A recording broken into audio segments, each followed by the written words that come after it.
Albert ഐൻസ്റ്റീനെ photon എണ്ണാൻ പഠിപ്പിച്ചയാൾ. കേൾക്കുമ്പോൾ അത്ഭുതം തോന്നുന്നുണ്ടല്ലേ? 20-ാം നൂറ്റാണ്ടിലെ ഏറ്റവും പ്രതിഭാധനനായ ശാസ്ത്ര ഗവേഷകനായി പരക്കെ അംഗീകരിക്കപ്പെടുന്ന ഐൻസ്റ്റീനെ ഫോട്ടോൺ എണ്ണാൻ പഠിപ്പിക്കുക. അത് ഒരു ഇന്ത്യൻ ശാസ്ത്രജ്ഞനാണെന്ന് കൂടി കേൾക്കുന്നതോടെ നമ്മുടെ അത്ഭുതമണ്ഡലം വല്ലാതെ കോരിത്തരിക്കുന്നുണ്ടാകും. ആൽബർട്ട് ഐൻസ്റ്റീൻ്റെ പോലും പ്രതീക്ഷയായിരുന്ന ഇന്ത്യയിലെ ദിഷണശാലിയായ ഭൗതികശാസ്ത്ര ഗവേഷകൻ. വസ്ത്രധാരണത്തിലും വേഷവിധാനങ്ങളിലും ഒട്ടും ശ്രദ്ധിക്കുന്ന ശീലം ഇല്ലാതിരുന്ന, ഔപചാരികത ശീലമാക്കാത്ത, തുറന്ന മനസ്സുള്ള, ഒട്ടും പ്രദർശനപരതയില്ലാത്ത ലളിതനായ ഒരു മനുഷ്യൻ. അതായിരുന്നു സത്യേന്ദ്രനാഥ ബോസ്. 1894 ജനുവരി 1 കൊൽക്കത്തയിലെ ഗോവാബാഗനിൽ അദ്ദേഹം ജനിച്ചു. സുരേന്ദ്രനാഥ് ബോസ് ആയിരുന്നു പിതാവ്. അമ്മ ആമോദിനി ദേവി. കൊൽക്കത്തയിലെ ഹിന്ദു സ്കൂളിൽ ആദ്യകാല വിദ്യാഭ്യാസം പൂർത്തിയാക്കിയ ശേഷം പ്രസിഡൻസി കോളേജിൽ ഉന്നത വിദ്യാഭ്യാസത്തിന് ചേർന്നു. ഗണിതവും ഭൗതികശാസ്ത്രവുമായിരുന്നു ബോസിന്റെ ഇഷ്ടവിഷയങ്ങൾ.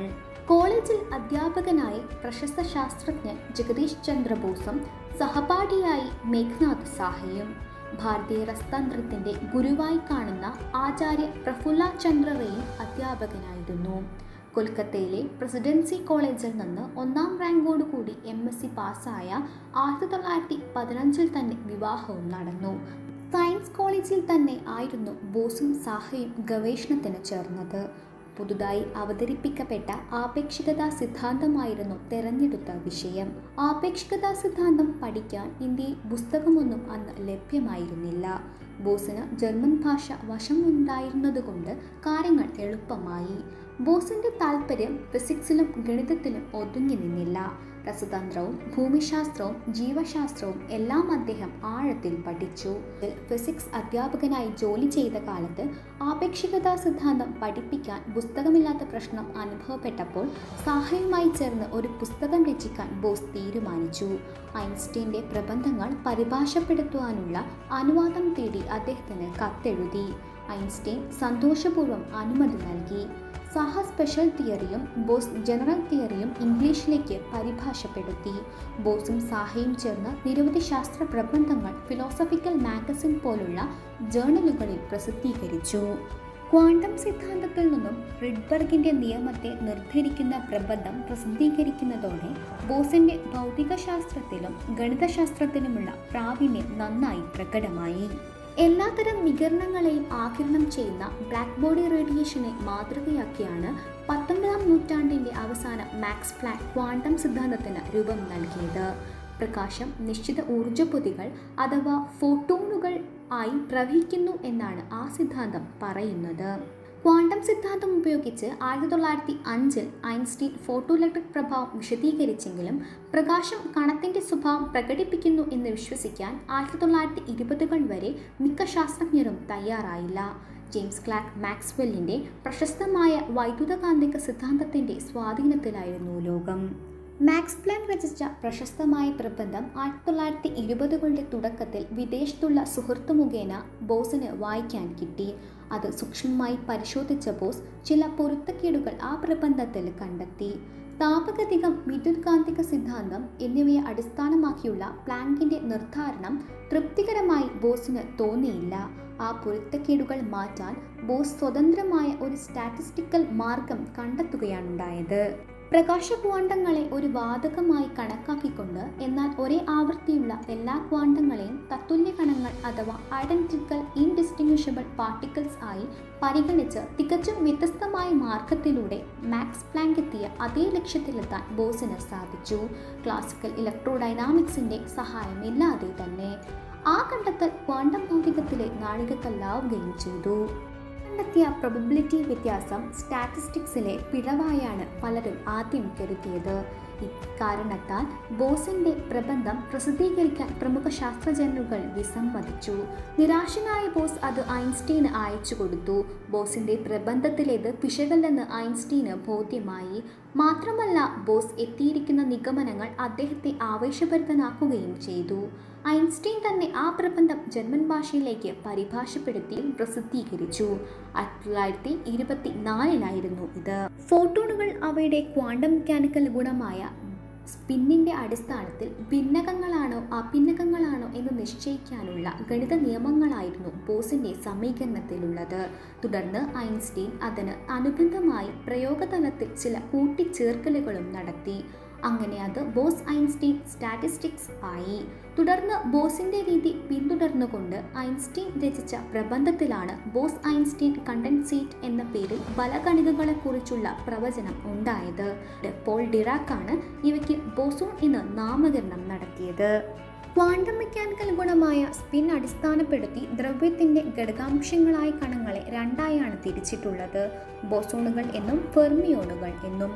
ബോസോണുകളുടെ സ്പിൻ പൂർണ്ണസംഖ്യയും ഫെർമിയോണുകളുടേത് അർദ്ധപൂർണ്ണസംഖ്യയും ആണ്. ബോസ്-ഐൻസ്റ്റീൻ സ്ഥിരീകരണം അനുസരിക്കുന്നവയാണ് ബോസോണുകളെങ്കിൽ ഫെർമി ഡിറാക് സമീകരണമാണ് ഫെർമിയോണുകളുടെ അടിസ്ഥാനം.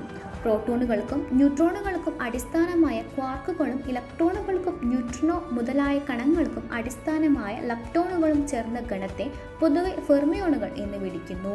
ഫോട്ടോണുകൾ, ഗ്ലൂവോണുകൾ തുടങ്ങി ബലങ്ങൾ സൃഷ്ടിക്കുകയും വഹിക്കുകയും ചെയ്യുന്ന കണങ്ങളാണ് ബോസോണുകൾ. ബോസോണുകളുടെ പ്രത്യേകത അവയെ ശീതീകരിച്ച് ഒരേ ക്വാണ്ടം മെക്കാനിക്കൽ അവസ്ഥയിലേക്ക് എത്തിക്കാം എന്നതാണ്.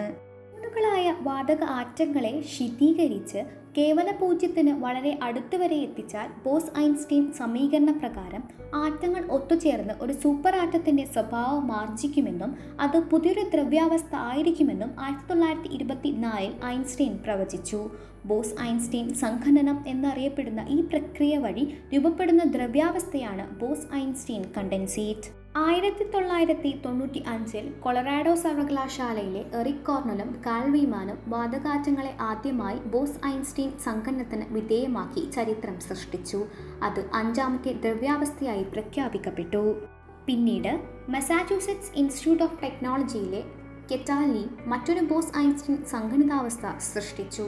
കോർണലും വീമാനും കെറ്റാലിയും തങ്ങളുടെ കണ്ടെത്തലിന് 2001 ഭൗതികശാസ്ത്രത്തിനുള്ള നൊബേൽ സമ്മാനം പങ്കിട്ടു. 1924 ബോസ് പാരീസിൽ പോയി. മാഡം ക്യൂറിയോടൊപ്പം ഗവേഷണം നടത്തുകയായിരുന്നു ഉദ്ദേശം. അവിടെ ഹെൻറി ബെക്കറൽ, ലാൻജുവിക് തുടങ്ങിയ പ്രമുഖരോടൊത്തുള്ള പഠന പ്രവർത്തനങ്ങൾക്ക് ശേഷം ജർമ്മനിയിലേക്ക് പോയി. ഐൻസ്റ്റീൻ അദ്ദേഹത്തെ ഹാർദമായി സ്വീകരിച്ച് Max Planck, Schrodinger, Pauli, Heisenberg, Sommerfeld തുടങ്ങിയ പ്രമുഖർക്ക് പരിചയപ്പെടുത്തി. യൂറോപ്പിൽ നിന്നും ധാക്കയിലെത്തിയ അദ്ദേഹം വിദ്യാവിഭജനത്തിന് മുമ്പ് ധാക്കയിൽ നിന്ന് കൽക്കത്ത സർവകലാശാലയിലേക്ക് തിരിച്ചുപോയി. റിട്ടയർമെന്റിന് ശേഷം വിശ്വഭാരതി സർവകലാശാലയുടെ വൈസ് ചാൻസലറായി. ഭാഷയിലൂടെയുള്ള വിദ്യാഭ്യാസത്തിനു വേണ്ടി അദ്ദേഹം നിരന്തരം പോരാടി. ശാസ്ത്രം സാധാരണ മനുഷ്യന് വേണ്ടിയുള്ളതാണ്, അതവർക്ക് ലഭിക്കണമെങ്കിൽ അവരുടെ സ്വന്തം ഭാഷയിൽ അത് പഠിപ്പിക്കണം എന്ന് അദ്ദേഹം പറഞ്ഞു. 1948 ബോസ് ബംഗീയ വിജ്ഞാൻ പരിഷത്ത് എന്ന ശാസ്ത്ര സംഘടനയും ജ്ഞാൻ ഓ വിജ്ഞാൻ എന്ന പ്രസിദ്ധീകരണത്തിനും തുടക്കം കുറിച്ചു. സംഘടന നാട്ടിൻപുറങ്ങളിൽ ശാസ്ത്ര ക്ലാസുകളും ശാസ്ത്ര എക്സിബിഷനുകളും നടത്തി. എക്സ്റേ വിഭജനം, വൈദ്യുതകാന്തിക തരംഗങ്ങളും അയണോസ്ഫിയറും തമ്മിലുള്ള പ്രതിപ്രവർത്തനം തുടങ്ങിയ മേഖലകളിൽ ശ്രദ്ധേയമായ സംഭാവനകൾ പിൽക്കാലത്ത് ബോസിൽ നിന്നുണ്ടായി. 1924 കണ്ടെത്തലിന് പക്ഷേ വേണ്ടത്ര അന്താരാഷ്ട്ര അംഗീകാരം ബോസിന് ലഭിച്ചില്ല. ബോസോണുകളുമായി ബന്ധപ്പെട്ട് ഒന്നിലേറെ പേർക്ക് നൊബേൽ സമ്മാനം പിൽക്കാലത്ത് ലഭിച്ചു. പക്ഷേ എല്ലാ യോഗ്യതയുണ്ടായിട്ടും ബോസ് നൊബേൽ സമ്മാനത്തിന് തിരഞ്ഞെടുക്കപ്പെട്ടില്ല. എൻ്റെ കണ്ടെത്തലുകളെ ശാസ്ത്രലോകം അംഗീകരിച്ചു, അതാണ് എനിക്ക് ലഭിക്കാവുന്ന ഏറ്റവും വലിയ ബഹുമതി എന്നാണ് ബോസ് ഇതേക്കുറിച്ച് പ്രതികരിച്ചത്. റോയൽ സൊസൈറ്റിയുടെ ഫെലോഷിപ്പ് പോലും അദ്ദേഹത്തെ തേടിയെത്തുന്നത് തൻ്റെ സുപ്രധാന നേട്ടം കൈവരിച്ച് 34 വർഷത്തിന് ശേഷമാണ്. ശാസ്ത്രലോകത്ത് ഏറ്റവും അധികം ചർച്ച ചെയ്യപ്പെടുകയും ഗവേഷണ നിരീക്ഷണങ്ങൾ നടക്കുന്നതുമായ ഹിഗ്സ് ബോസോൺ ദൈവത്തിൻ്റെ കണം എന്നാണ് അറിയപ്പെടുന്നത്. 2012 ജൂലൈയിൽ പുറത്തിറങ്ങിയ ന്യൂയോർക്ക് ടൈംസ് സത്യേന്ദ്രനാഥ ബോസിനെ വിശേഷിപ്പിച്ചത് ദൈവഗണങ്ങളുടെ പിതാവ് എന്നാണ്. 1944 ഇന്ത്യൻ സയൻസ് കോൺഗ്രസ് അധ്യക്ഷൻ, 1958 റോയൽ സൊസൈറ്റിയിലെ അംഗത്വം, ഭാരത സർക്കാരിൻ്റെ ദേശീയ പ്രൊഫസർ പദവി, 1954 പത്മവിഭൂഷൺ എന്നിവ ഇദ്ദേഹത്തിന് ലഭിച്ച ബഹുമതികളിൽ പെടുന്നു. ബോസിന്റെ പേരിലാണ് കൊൽക്കത്തയിലെ national centre for basic science അറിയപ്പെടുന്നത്. ഒരിക്കലെത്തി പിന്നീടൊരിക്കലും മടങ്ങി വരാത്ത ധൂമകേതുവിനെ പോലെയാണ് ഞാൻ. 1924 നേട്ടത്തെ മുൻനിർത്തി ജീവിതാന്ത്യത്തിൽ ബോസ് പറഞ്ഞു. ആൽബർട്ട് ഐൻസ്റ്റീനെ ഫോട്ടോൺ എണ്ണാൻ പഠിപ്പിച്ചയാൾ എന്ന് ബോസിനെ വിശേഷിപ്പിച്ച ജോൺ ഗ്രിബിൻ എഴുതിയതുപോലെ ഒരിക്കലെത്തിയ ആ ധൂമകേതുവിൻ്റെ വെള്ളി വെളിച്ചത്തിന് പക്ഷേ ഭൗതികശാസ്ത്രത്തിൻ്റെ ഗതി എന്നേക്കുമായി തിരിച്ചുവിടാൻ കഴിഞ്ഞു.